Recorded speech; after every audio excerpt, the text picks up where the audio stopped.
We are closing another work week with Focus on Mississippi. This time, Walt has an assignment for us. That's right. He wants us to be on the lookout for one of the first sure signs that fall is on its way. Walt, what is it? Well, glad you asked. You know, used to, it could have been many things, most of them related to back to school and football, things like that. But while some things waver because of COVID this year, nature is always relatively reliable. So look for the blooming of the spider lilies.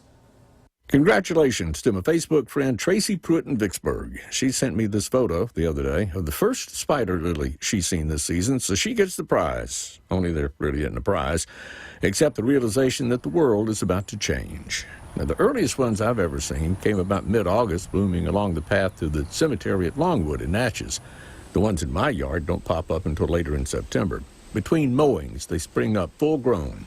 They are the surprise sign of fall. Some years I had the presence of mind to start watching for them, but years like this one, with so many other distractions, I'd forgotten all about them. I didn't even think of them when I saw the goldenrod blooming the other day. That's another flower that's a sign of fall. I understand they plant goldenrods in their gardens in England. But back to the spider lilies. Some will argue this is a pop-up lily, or even a naked lady.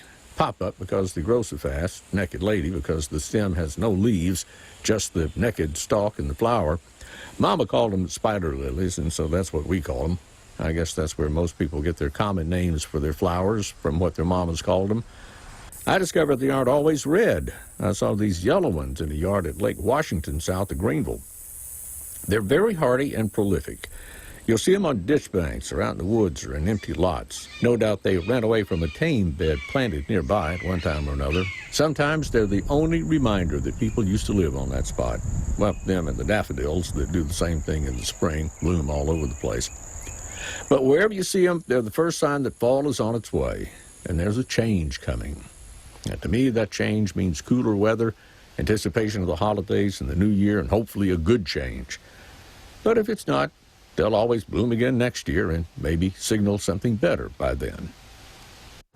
Yeah, I kind of consider the spider lily to be to fall what the dogwood is to spring. It's an early warning that things are getting ready to change in nature, and usually it's a welcome change. I mean, in fall, we welcome the refreshing cool weather from the heat, and then in spring, we welcome the refreshing warm weather from the cold.